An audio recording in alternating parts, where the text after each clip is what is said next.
우리가 주일날 시간에 결혼에 대해서 살펴보면서 지난주부터 지금 오늘 본문을 읽었습니다. 앞으로도 몇 주 동안 이 동일한 본문을 계속 읽을 겁니다.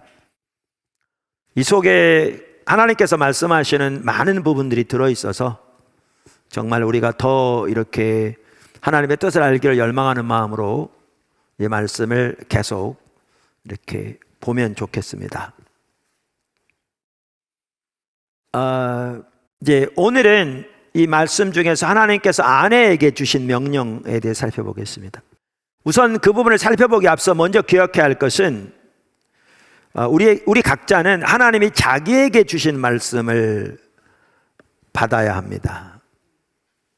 그러니까 무슨 말이냐면 남편이 하나님이 아내에게 주신 말씀을 가지고 아내에게 들이대면 이거 잘못된 겁니다. 이건 타락한 겁니다. 이게 바리새인입니다. 반대로 하나님이 남편에게 주신 말씀을 가지고 아내가 남편에게 들이대면 동일하게 잘못된 겁니다. 동일하게 바리새인입니다. 그러니까 하나님이 아내에게 주신 말씀은 아내에게 주신 거고 하나님이 남편에게 주신 말씀은 남편에게 주신 겁니다. 그러므로 우리가 누구이든지 나에게 주신 하나님의 말씀을 받아들여 그것에 내 자신을 비춰보고 순종하고 더 순종하기를 힘써야 합니다. 할렐루야. 또 하나, 왜 아내에게 먼저 말씀하셨나? 이렇게 생각할 수 있습니다.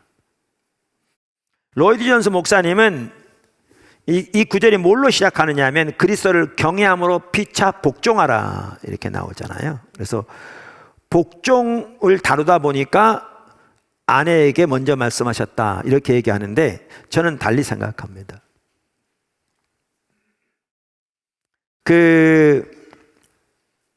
물론 순서는 중요하지 않습니다. 여기에서. 왜냐하면 바로 지금 시작할 때도 그리스도를 경외함으로 피차 복종하라 이렇게 돼 있기 때문에 아내 남편 모두에게 지금 하신 거잖아요. 한편으로는 순서는 중요하지 않습니다. 그리고 곧바로 남편에 대한 부분도 나오니까요. 그런데 여러분 이걸 보실 수 있습니다. 한 가지. 지금 그리스도를 경외함으로 피차 복종하라 그러면서 이제 관계를 다룹니다. 제일 먼저 다루는 관계가 이 부부 사이의 관계고요. 바로 이어서 6장에부터 나오는 거면 이제 부모와 자녀 사이를 다루고요. 이어서 그 당시에 주인과 종의 관계, 사회생활에서의 관계를 다룹니다. 그리고 이따도 보겠지만 이 관계를 다루면서 여기 모두는 관계 핵심이 지금 질서입니다. 여기 질서를 다루고 있는데요. 그런데 세 번 다 하나님은 공통적으로 질서 아래에 있는 사람에게 먼저 얘기합니다. 여기에 보면 그래서 아내에게 먼저 말하고요. 자녀에게 먼저 명령하고요. 종에게 먼저 명령합니다. 그래서 이 부분도 한편으로는 하나님이 얼마나 질서를 소중히 여기시는가라는 것을 볼 수 있는 부분이기도 합니다. 자, 이런 부분을 잠깐 이제 전제하고 오늘 하나님께서 아내에게 하신 명령은 한마디로 말하면 자기 남편에게 복종하라는 겁니다. 복종하라. 22절 이렇게 말하죠.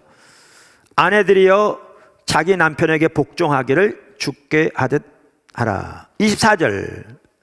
그러므로 교회가 그리스도에게 하듯 아내들도 범사에 자기 남편에게 복종할지니라. 그리고 33절 마지막 절 아내도 자기 남편을 존경하라. 그러니까 오늘 본문 말씀에 나오는 아내에게 대한 명령은 한마디로 말하면 남편을 존중하고 남편에게 복종하라는 것입니다. 오늘 본문 말씀에. 자, 그러면 이 부분을 우리는 어떻게 이해해야 되는가? 그리고 하나님께서 여기에서 말씀하시고자 하는 바 핵심이 무엇인가? 라는 것을 이제 하나씩 살펴보기 원하는데요. 첫째, 질서의 문제. 질서의 문제. 자, 그 아래 작은 첫 번째, 남존여비가 아닙니다. 남존여비가 아닙니다. 지난주에 복음이 우리나라에 처음 들어왔을 때 후기 조선시대에 그 당시의 사회에 대해서 나눈 적이 있습니다. 그리고 그 당시에 여성들이 얼마나 한편 억압받고 상처받고 불우한 상황에 있었는가, 사회적으로 우리가 살펴보았습니다. 거기에는 소위 동양 종교의 영향도 컸는데 그 중에서 불교와 유교의 영향력이 컸다. 그 사회에 나눴습니다. 그러다 보니까 지금 나이가 많은 분들은 이런 사상을 너무 잘 압니다. 어려서부터 많이 사회에서 보아왔고 그것이 이렇게 습득되어 왔고 삶의 한 부분이 되어 왔고 우리에게도 부분적으로 그런 이해와 인식이 여전히 남아있기 때문에 그렇습니다. 자, 그러면 오늘 본문을 보면 지금 가장 먼저 여자들에게 말하면서, 특별히 아내들에게 말하면서 남편에게 복종하라 이렇게 시작하고 있는데, 그러면 기독교도 결국 유교나 불교와 같은 이런 남존여비 사상을 말하는 것인가 라는 것이죠.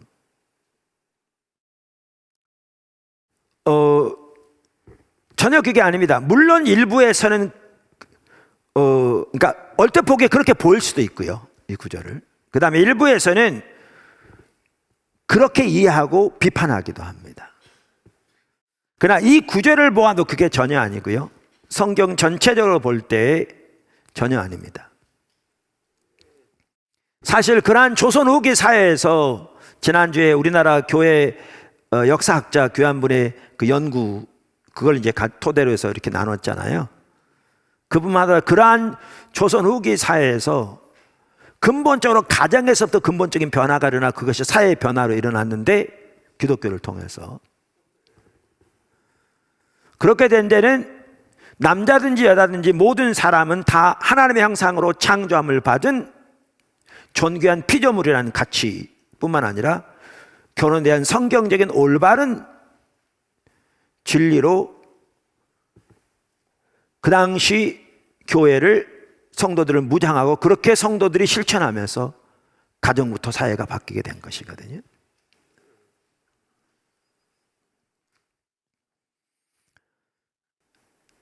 자, 그래서 이 본문이 말하는 바는 남존여비 사상을 말하는 게 전혀 아닙니다. 자, 작은 두 번째, 그리스도 안에서는 남자나 여자나 다 동일합니다. 그리스도 안에서는 남자나 여자나 다 동일합니다. 오늘 본문만 하더라도 지난주도 말씀드렸습니다만 뭐부터 시작하느냐 하면 21절에 그리스도를 경외함으로 피차 복종하라, 이 말부터 시작합니다. 이 말을 토대로 해서 이제 하나하나 관계를 풀어가는 겁니다. 그렇기 때문에 아내에게 말씀하시기를 남편에게 복종하라고 말할 때 이게 우리나라 과거에 있었던 것 같은 남존여비 사상을 말하는 게 전혀 아닌 것을 명확하게 볼 수 있습니다.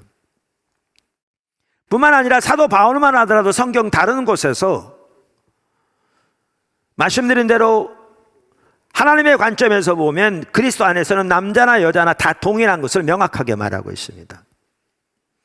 예를 들면 갈라디아서 3장 28절, 너희는 유대인이나 헬라인이나 종이나 자유자나 남자나 여자나 다 그리스도 예수 안에서 하나이니라. 여러분, 유대인과 이방인, 이 말은요, 헬라인 혹은 이방인, 이 말은 우리는 이 마음에 안 와닿습니다. 근데 그 당시 유대인의 관점에서 보면 이건 어마어마한 얘기입니다. 그러니까 흑인 노예 제도가 아직 이렇게 있을 때, 그때 흑백의 차이는 엄청났잖아요. 얼마 전까지 남아프리카 공화국에는 노예 제도가 이렇게 성행하고 있었잖아요. 흑인들은요, 이렇게 백인들 집에 뭐 가정부로 들어가더라도요, 집 안에서 못 살았습니다. 집 밖에 우리 같은 걸 지어놓고 거기 살았습니다. 그런데 이러한 차이도 유대인과 이방인들의 차이에 비하면 세 발의 필만큼 그 당시에 유대인과 이방인의 차이는 특별히 유대 나라에서 어마어마한 것이었습니다. 뿐만 아니라 그 당시에는 노예제도가 아직 있었는데, 사회적으로 종이나 자유자나 엄청난 내용이잖아요. 근데 이렇게 유대인, 이방인, 종, 자유자, 남자, 여자를 말하면서 그리스도 안에서 하나라, 엄청난 내용입니다. 그 당 사회에서 혁명적인 발언입니다. 진리죠. 사도 바울은 모두가 다 그리스도 안에서 하나다. 특별히 여기에 보면 순서를 바꿔가고 있는 걸 볼 수 있어요. 유대인, 헬라인, 엄청난 일이잖아요. 근데 딱 바꿨어요. 그 다음에는 종이 먼저 나와요. 종이나 자유자나, 그 다음에 남자나 여자나. 이걸로 보면 여기에서 지금 사도 바울이 하는 말은 또 성령의 감동으로 되어진 말이잖아요. 그 당시에 이 어마어마한 차이가 있는 이 그룹들을 말하면서 그걸 또 바꿔가면서 순서를 말하면서 이 모두가 그리스도 안에서는 하나다, 이걸 강조하고 있는 겁니다. 자, 그러면 작은 세 번째, 질서의 문제. 그러면 이 구절을 어떻게 이해할 수 있냐는 거죠. 지금 이 구절을, 이 구절은 질서에 대해서 말하는 구절입니다. 질서에 대해서. 사실 이어지는 관계에 대한 구절의 핵심도 결국 질서의 문제입니다. 질서의 문제입니다. 질서는 매우 중요합니다. 할렐루야. 어느 조직이나 어느 단체나 거기에 평안과 안정이 있고 그 조직이나 단체가 원활하게 작동하기 위해서는, 그래서 목적하는 바를 이루기 위해서는 질서가 핵심입니다. 간단한 예를 들어서 전쟁터에 군인들이 나가는데 숫자도 많고 좋은 장비를 가졌습니다. 그런데 지휘관이 없습니다. 각자가 자기 생각대로 싸웁니다. 그 전쟁은 백전백패할 겁니다.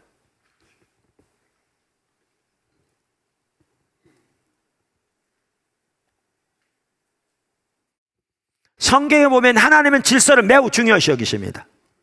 이따 볼 수 있습니다. 정말 하나님은 질서를 중요하게 여기십니다.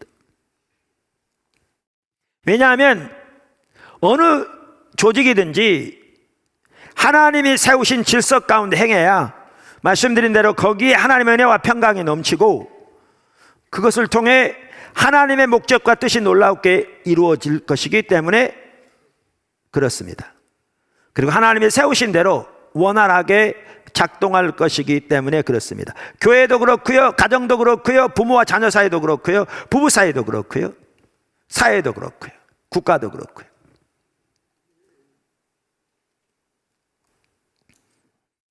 그러니까 이 구절이 질서를 말하는 구절이니까 가정이 혹은 결혼이 차가운 규정과 규칙에 의해서 움직여지는 조직이 돼야 한다는 말이냐? 전혀 아닙니다. 왜냐하면 바로 이 구절만 보더라도 성경은 결혼을 예수님과 교회의 관계에 비유하고 있습니다. 이따도 보겠지만요, 단순히 예수님과 교회의 관계를 하나의 모델로 계시하고 이렇게 먼저 제시한 다음에 남편과 아내의 관계를 그 모델을 삼아서 가르치는 게 아니라 남편과 아내에 대한 가르침을 시작해서 교회, 그리스도와 예수의 관계를, 예수님의 관계를 말하고 이어서 다시 남편과 아내의 관계를 말한 만큼 이게 짬뽕되어 있습니다. 섞여 있습니다. 밀착되어 있습니다. 그만큼 사실 부부 사이의 관계가 중요합니다. 그리고 이 의미에 대해서는 이제 좀 더 살펴볼 텐데, 이걸 두고 사도 바울이 정말 놀라운 비밀이라고 이렇게 표현하고 있죠. 그 영광스러운 하나님의 비밀을 우리가 더 깨닫게 되기를 하나님의 말씀을 통해서 간절히 소원하고 열망합니다. 자, 그런데 여기에 보면 예수님이 교회를 사랑하시되 어떻게 사랑하셨는가를 말하고 있습니다. 우리 잘 압니다. 뿐만 아니라 남편도 아내를 그렇게 사랑하라고 말하고 있죠. 그래서 이 관계는 철저하게 사랑에 기초한 관계, 그 중에서도 아가페 사랑에 기초한 관계가 되어야 할 것을 말하고 있습니다. 그렇기 때문에 아까도 말씀드렸는데 질서를 말한다고 해서 그것이 차가운 규정과 규칙에 의해서 움직여지는 조직으로서의 결혼을 말하는 것이 아니라는 겁니다. 하나님은 철저하게 결혼이, 더 나아가 가정이 사랑의 기초에서 세워지되 거기에 하나님이 세우신 질서가 있기를 원하십니다. 그리고 그 질서에 따라 가정이, 결혼이 세워지기를 하나님은 강력하게 촉구하고 계시고 말씀하고 계신 겁니다. 성경은 부부 사이의 관계를 예수 그리스도와 교회의 관계로 비유하고 있습니다. 비유하는 정도가 아니라 그게 엉켜 있을 만큼, 그만큼 부부 사이는 영광스러운 관계입니다. 영광스러운 관계입니다. 그리고 그 관계를 토대로 지금 본문이 말하고 있는 중요한 부분 중에 하나가 질서의 문제입니다. 질서의 문제입니다. 그래서 에베소 5장 23절 이렇게 말하잖아요. 이는 남편이 아내 머리됨이, 이게 지금 권위 질서를 말하는 거죠. 머리됨이 그리스도께서 교회의 머리됨과 같음이니 그가 바로 몸의 구주시니라, 이렇게 말하고 있습니다. 고린도서 11장에서도 이 부분을 잘 말하고 있습니다. 3절, 그러나 나는 너희가 알기를 원하노니, 여기 우리말에는 알기를 원하노니 그랬는데요, 아마 제가 안 찾아봤습니다만 거의 확실할 겁니다. 아마 원어에는 이렇게 되어 있을 겁니다. 나는 너희가 모르기를 원치 아니하노니. 그러니까 부정이 두 번 나오는 거죠. 그러니까 그럼 우리 이렇게 생각할 수 있어요. 그냥 알기를 원하노니, 번역처럼 이렇게 하면 되지, 뭐 때문에 모르기를 원치 아니하노니 이렇게 말하느냐. 언제 이 부정이 두 번 되게 나오느냐 하면요, 강조할 때 나오는 겁니다. 나는 너희가 이것을 반드시 알기를 원하노니, 이럴 때 이렇게 썼어요. 근데 우리말로는 이 말을 모르기를 원치 않으니 그렇게 써놔도 그 말이 안 나타나고, 그 배경을 모르면 그럼 또 이상하게만 느껴지고, 그러니까 그냥 이렇게 알기를 원하노니 이렇게 번역을 해서 의미는 전달됐는데 지금 사도 바울이 여기서 말하고자 하는 그 강조점은 전혀 모르는 거죠, 이 그냥 읽어가지고는. 근데 이 구절은 그만큼 강조하고 있는 겁니다. 너희가 반드시 알기를 원하노니, 뭐 이런 뜻입니다. 그러면 사실 말씀이 각 남자의 머리는 그리스도요, 여자의 머리는 남자요, 그리스도의 머리는 하나님이시라. 지금 질서를 말하고 있습니다. 여기 아주 중요한 게 있습니다. 사실 성경 전체의 질서에 대해 이게 나옵니다만은 남편과 아내 사이의 질서에 대해서 말하면서 성경은 그것을 예수 그리스도와 아버지 하나님과의 관계 사이의 질서까지 연결하고 있습니다. 지금 엄청난 일입니다. 그러니까 여기서도 우리는 신분의 차이가 아닌 것을 기억하셔야 합니다. 여기 지금 고린도서 11장을 보면 우리가 오늘날에는 좀 이해하기 힘든 뭐 그런 내용이 있거든요. 여기 보면 그게 뭐냐 하면, 그 당시 여자들은 예배당에서 이렇게 예배 드릴 때 요즘 캐톨릭이 사는 것처럼 수건을 썼어요. 그러니까 개신교는 이렇게 안 하잖아요. 지금 한 분도 이렇게 안 쓰고 있잖아요. 남자들은 안 썼어요. 근데 이걸 쓴 게 뭐였느냐 하면 이게 자기가 남편의 권위 아래에 있다는 표였어요. 특별히 그 당시에 남편의 권위를 무시하고 특별히 뭐 길거리 여자들이나 이런 여자들은 저녁을 안 썼다고 그래요. 자, 그러니까 그런 문화적인 상황이 있었어요. 그래서 여기에 수건을 쓰라 안 쓰라, 이거는 오늘날에는 직접 해당하지 않는 거죠. 왜냐하면 문화적인 것이니까, 그건 지나가는 것이니까. 그러나 그 속에 있는 가치는 영원한 것이잖아요. 특별히 가정에서의 질서, 이 부분은 오늘날에도 정확하게 우리가 지켜야 할 중요한 가치죠. 자, 그러면서 이렇게 말하는 거 한번 보실래요?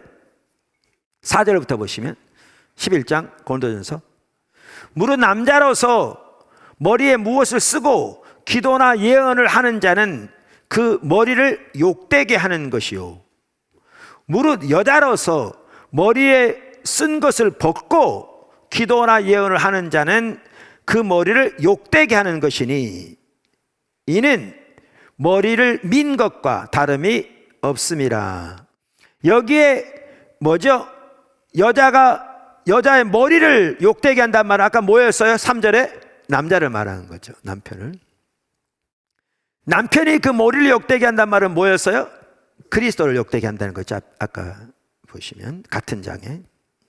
우선 여기에 보면 무릇 여자로서 머리에 쓴 것을 벗고 기도나 예언하는 자라는 그랬는데, 여기 이걸 보면 뭘 할 수 있냐면 여자도 기도하고 예언했다는 거예요.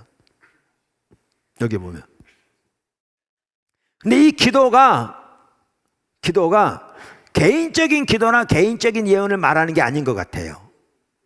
왜냐하면 이게 지금 고린도전서 11장에 나오는데 바로 다음 장이 고린도전서 12장인데 12장부터 14장까지 성령의 은사에 대해서 말하면서 14장에 보면 예언의 은사를 다루거든요.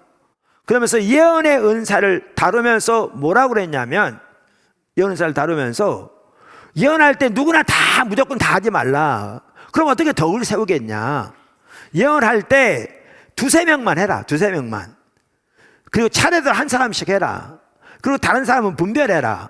그런데 만약에 한 사람이 하고 있는데 다른 사람에게 성령의 어떤 감동이 주어지면 이 첫 번째 하는 사람은 잠잠해라. 그리고 그 사람이 이렇게 말하고 있거든요.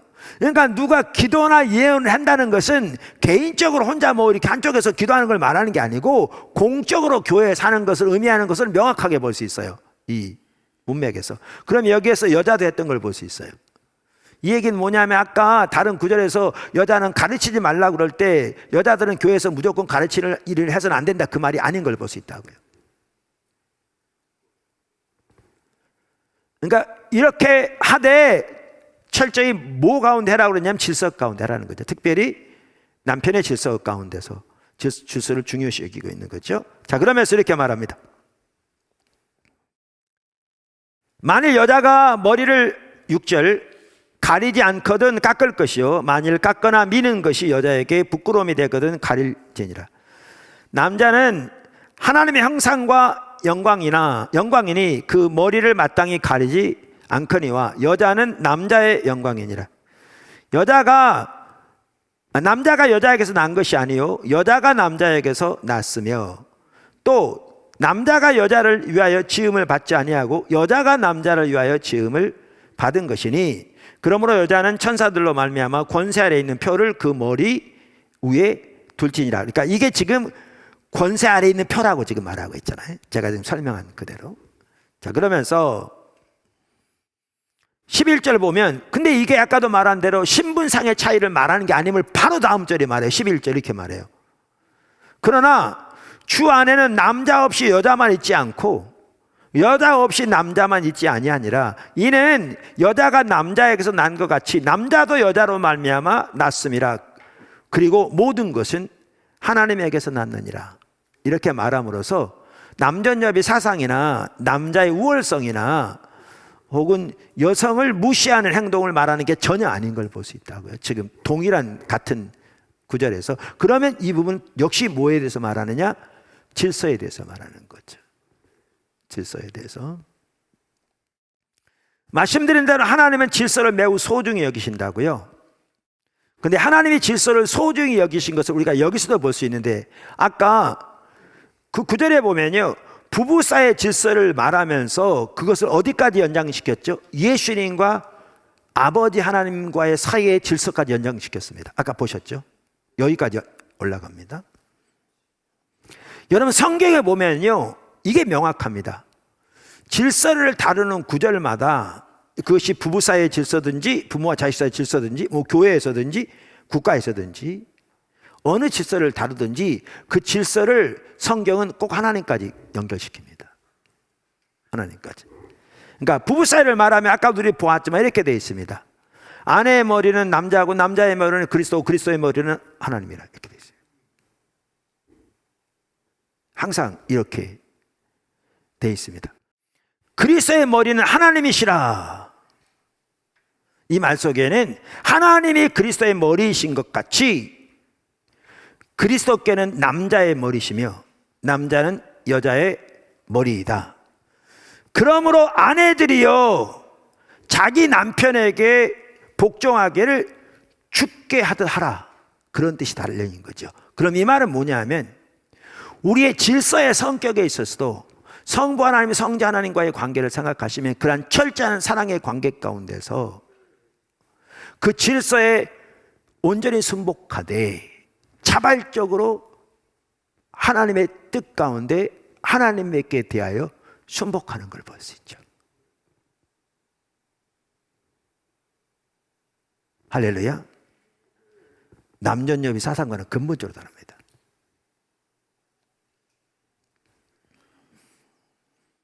근데 여기 한 가지 좀 더 짚고 넘어갈 건 이겁니다. 나중에 나올 텐데요. 질서에 대해서 말할 때 지금 아내에게 아내의 권위자는 남편이다. 가정의 권위자는 남편이고 남편이 남자가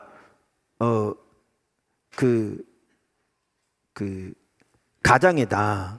그러니 이제 좀 더 계속 살펴보겠지만 아내는 남편에게 복종할지니라. 그러니까 남편들은 자기들이 권위의 자리에 있었으니까 복종만 받아야 될 줄로 생각하는데요.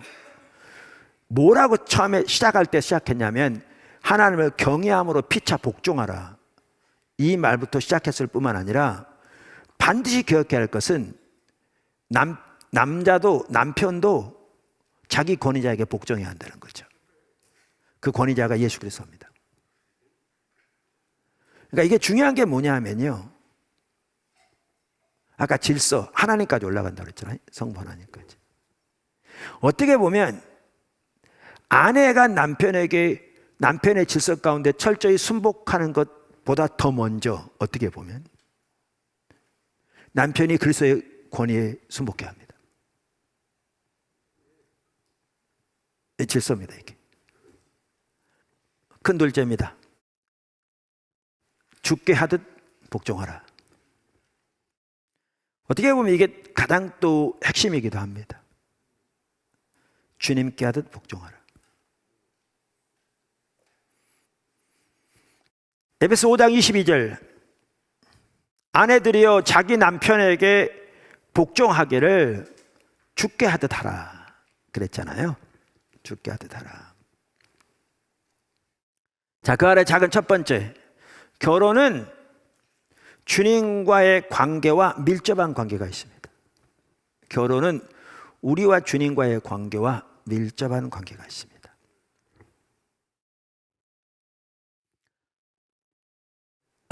결혼뿐만 아니고 우리의 모든 인간관계도 마찬가지입니다. 우리가 관계 중심 전도에 살펴봤듯이 나와 하나님과의 관계와 나와 다른 사람의 관계는 분리될래야 분리될 수도 없을 만큼 서로 밀접한 관계를 가지고 있습니다. 양방향으로 이미 살펴봤습니다. 간단히만 요약하면 몇 가지만,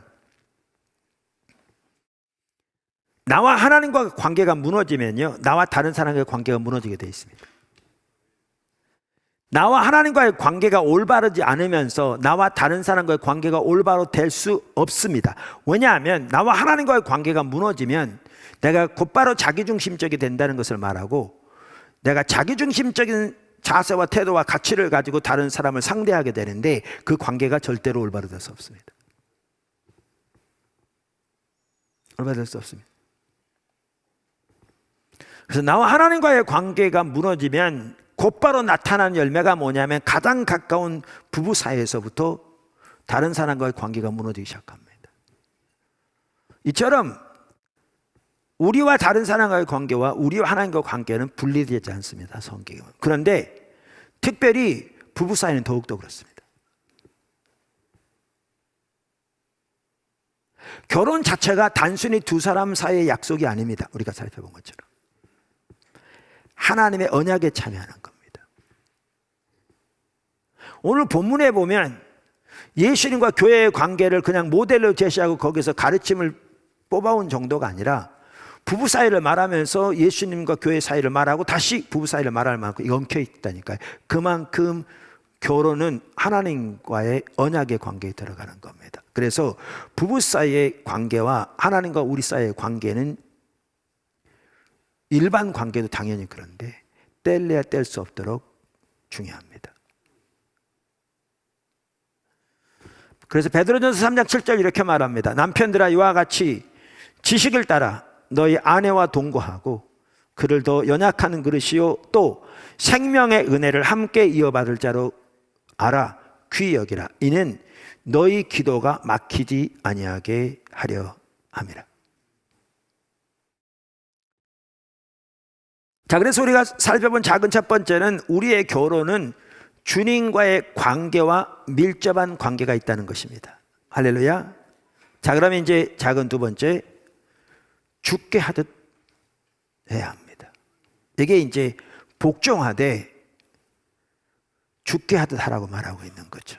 이게 중요한 또 핵심입니다. 자, 그러면 우리가 복종하되 주님께 하듯 복종하는 건 뭘 의미하는가라는 거죠. 우선 한 가지는 우리가 주님께 복종하듯이 그러한 똑같은 성격으로 아내가 남편에게 복종하라는 말은 아닙니다. 왜 그게 아닌 걸 볼 수 있냐면 처음 시작할 때 뭐라고 그랬냐면 너희는 그리스도를 경외함으로 피차 복종하라 이렇게 말하고 있는 거죠. 뿐만 아니라 우리는 그리스도의 종이잖아요. 예수님 피로 값주고 사셔서 우리는 더 이상 우리의 것이 아니고 주님의 것이 되었습니다. 그래서 그리스도의 종입니다. 그래서 그리스도의 종이란 말은 영어로 헬라어로 둘로스란 말인데 이 말은 노예란 말입니다. 쉽게 표현합니다. 근데 아내는 그런 의미의 남편의 노예가 아닙니다. 그러니까 이게 질서를 말할 때 그 주종간의 관계를 말하는 게 아닙니다. 그러니까 남존여비를 말하는 게 아니라고요. 여태까지 살펴본 것처럼. 그렇기 때문에 교회가 그리스도께 복종하는 동일한 성격으로 아내가 남편에게 복종하라는 말은 아닙니다. 아닙니다. 그러면 여기에서 죽게 하듯 하란 말은 무슨 말입니까? 죽게 하듯 하란 말은 이 말은 저는 이게 참 중요한 말이라고 생각하는데요. 이 말은 아내들이 주님께 해야 할 의무 중 한 핵심으로 또한 주님께 대한 복종의 표현으로 남편에게 복종해야 한다는 겁니다. 사실 이것은 부부 사이만이 아니고요. 모든 관계에 다 마찬가지인 거 아시나요? 예를 들면 이 에베소서 같은 경우 6장에 이제 주종 간의 관계가 나오는데 골로새에서도 비슷한 내용이 나오거든요. 그리고 골로새 3장에 보면 주종 간의 관계에 대해서 말하면서 이렇게 말합니다. 골로새 3장 22절부터 한번 보시죠. 22절. 종들아 모든 일에 육신의 상전들에게 순종하되 사람을 기쁘게 하는 자와 같이 눈가림만 하지 말고 오직 주를 두려워함으로 주를 경외함으로 신실한 마음으로 하라. 그러니까 여기도 똑같이 하나님을 경외함으로 하라고 말하고 있습니다. 그러니까 이러한 구절들이 노예제도를 용납하는 것이 아니라고요. 노예제도의 근본 자체를 바꿔가고 있습니다. 아까 말씀드린 대로. 그러면서 무슨 일이든지 마음을 다하여 죽게 하듯 하고 사람에게 하듯 하지 말라. 그러니까 이게 지금 부부 사이만 나오는 것이 아니라 지금 주종 간의 관계에서도 동일하게 하나님을 경외함으로 하라고 말하고 있고 죽게 하듯 하라고 말하고 있습니다. 그러면서 이는 기업의 상을 죽게 받을 줄 아나니 너희는 주 그리스도를 섬기느니라. 사실 일터 사역과도 관련해서 너무나 중요한 구절인데요. 우리가 일터에서 하는 것이 하나님께 하는 것임을 볼 수가 있고요. 그리고 그것에 대해서 하나님 앞에 계산받을 걸 볼 수 있고요. 그날에 상급이 있을 것을 말해주고 있습니다. 그리고 그것이 영원한 중요성, 의미를 갖는 것도 말해주고 있습니다. 이런 부분은 이제 일터 사역도 나중에 살펴볼 텐데 여기도 보시면 죽게 하듯 하라 이렇게 말함으로써 지금 죽게 하듯 하는 것이 핵심적인 가치인데 하나님은 하나님의 세우신 모든 질서에서 동일하게 이것을 적용하고 계신 것을 볼 수가 있습니다. 자, 그러면 아내건 남편이건 그 당시 종이건 주인이건 주님의 명령에 순종하는 것이, 이 말은 궁극적으로 그리고 근본적으로 주님께 순종하는 것이라는 말이죠. 그 주님의 뜻에 순종하는 것, 주님이 원하시는 일이며 주님이 기뻐하신 일이기 때문에 그렇게 순종하는 것을 말하는 거죠. 그래서 우리는 아내가 남편에게 순종하는 것도 가장 근본적으로 우리는 그것이 주님께 대해 사는 것이고 주님을 위해 사는 것이죠. 남편이 아내에 대한 것도 마찬가지고요. 이것이 가장 근본적인 동기이고 이것이 가장 근본적인 이 순종의 배후에 있는 핵심인 거죠. 우리는 모두가 주님의 제자입니다. 주님을 위해 살기 원하고 주님을 기쁘시게 하기 원합니다. 그래서 고린도서 10장 31절에 말한 것처럼 그런즉 너희가 먹든지 마시든지 무엇을 하든지 다 하나님의 영광을 위해 살아 그랬는데 우리는 그렇게 살기 원하는 거죠. 그러니까 부부사이뿐만 아니라 아까 그 당시에 주종관계를 말하면서 오늘날로 말하면 일터사역을 말하면서도 그 일이 주님께 하는 것으로 인식하고 주님을 위해 살아 이렇게 말하고 있죠. 이렇게 말하고 있죠.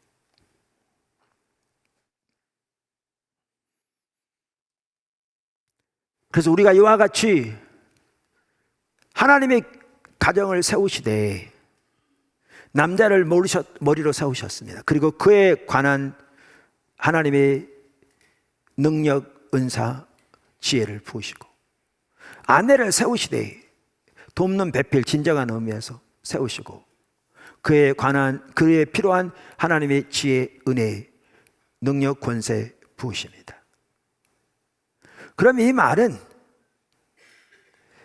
신분적인 차이를 말하는 것도 아니고 주종관계를 말하는 건 더욱도 아니고 남존여비를 말하는 것도 아니고 하나님이 세우신 가정의 질서를 말하는 것이고 동일하되 질서 가운데 연합되어지고 그렇게 예수님과 하나님 사이의 질서처럼 철저한 사랑의 토대하되 자발적인 순종, 그것도 주님께 대하여 하는, 주님께 순종하는 것이 가장 근본적인 동기인 그런 자세로 남편과 아내가 하나님께서 명령하신 대로 순종해 갈 때에 그 가정 가운데 진정한 하나님의 은혜, 하나님의 보호가 넘치게 될 것이고 그 가정을 통해 하나님께서 이 나라와 열방 가운데서 이루시기 원하시는 놀라운 뜻이 이루어지게 될 것이고 그러한 관계를 통해서 이 세상은 전쟁터와 같은 것인데 거기에서 우리는 당연히 하나님과 함께 하신 가운데 부부가 그렇게 함께 연합해서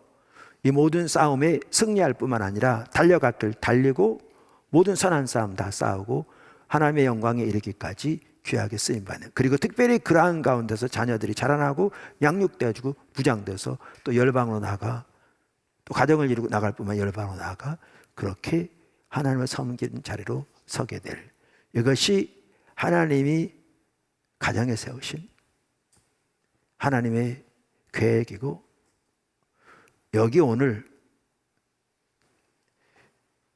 아내들에게 남편에게 복종하라 이렇게 말한 말 속에 이 내용이 포함되어 있습니다. 근데 우리는 아까도 말한 대로 이것이 남존여비가 아니고 질서를 말하되, 근데 반면에 또 한편으로는 하나님이 세우신 질서를 무시하고 세상적인 관점으로 판단하면 외부의 그 능력을 가지고 판단하고 마치 부모를 그 능력을 가지고 판단해서 그 권위에 순종하지 않는 것처럼 이것은 하나님을 거역하는 일이 되는 것이고 하나님의 질서를 거역하는 곳에 하나님의 임재와 하나님의 은혜와 하나님의 생명이 함께하지 않습니다.